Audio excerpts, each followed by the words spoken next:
Hello everyone, in this new video I'm going to talk to you about the technique of making fire by hand friction. More specifically, I'm going to focus on obtaining an ember, which will be the base of the fire. This is the most important fire making technique to know because it's a very fast method and requires very few materials. It's also the technique taught and used by survival professionals because it's a universal and very effective method. In this video, I will give you information about the different materials to use and the various plant species that might be of interest to us. But above all, I will give you guidelines so that you can find and collect them in any habitable part of the world. I will also focus on the positions to adopt, because if it is done incorrectly, this method quickly becomes very tiring for demonstration purposes. Today I will use this dead oak branch, which I will baton and work on to make a small board, and I will use this bramble stem from the common bramble, which has been drying for 4 or 5 days.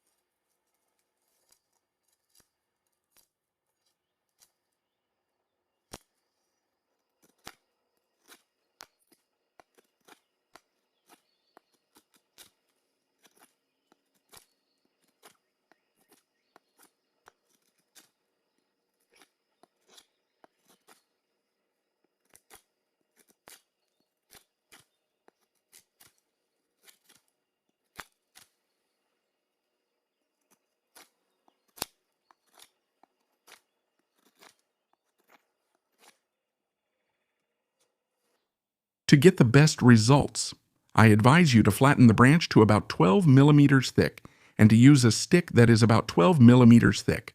Also, to guide the stick, when we turn it, we'll need to make a pilot hole about 2 centimeters from the edge of the board.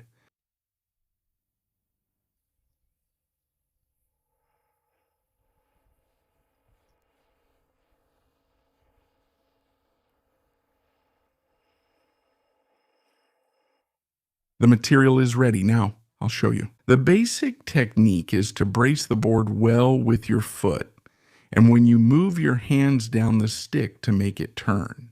Be careful to work with your whole body using the weight of your shoulders and not just your arms, because that would tire you out unnecessarily.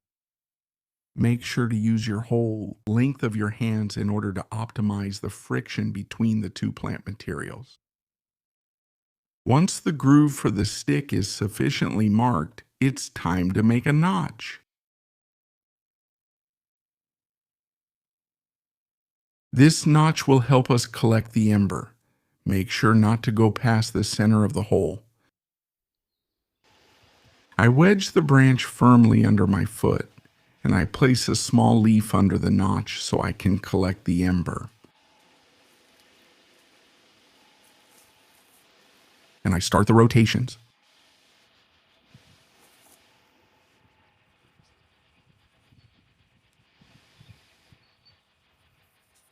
At the beginning of the rotation, before the first smoke appears, apply medium pressure of about 5 or 6 kilograms.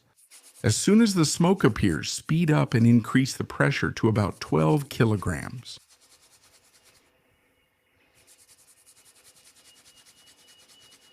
We can already see smoke coming out. This is the moment to speed up.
Now that we've covered the technique, I'll discuss two key details. The first is about the choice of materials. You should stick to low-density materials. Next, there needs to be a balance between the hardness of the stick and the hardness of the board. The board should wear out slightly faster than the stick. If these two parameters are met, you have every chance of getting an ember. Next, regarding the diameter of the stick, if you use a stick with a small diameter, you'll tend to go through the board before getting the ember. On the other hand, if you use a stick with too large a diameter, the rotation speed will decrease and you'll also have a hard time getting an ember. To make your search easier, I'll give you some guidelines regarding the stick. You should look for the plants that grow very quickly. These can be suckers, shoots, or offshoots. For example, for sugar, it can be plants, often very thorny sometimes, that have a caustic sugar. You have many of these plants growing along railroad tracks, along roads, or on vacant lots. As for the board, who are the best candidates? These will be pieces of wood, small branches from deciduous trees that have died standing, and that generally have already lost their bark and are in the process of decomposing. There, you pretty much have the main points so you can guide your research. The different plant species most useful for making the wand in temperate zones are mulleins, Canadian fleabane, common bramble, certain reeds, certain thistles, elder, maple, and willow. As for the board, oak, poplar, birch, cypress, ivy, horse chestnut, and linden. I'm still going to give a special mention to one plant, a plant that is very widespread in the tropical zone, even pan-tropical, that is, throughout the extended tropical area. It's the lantana that some people know.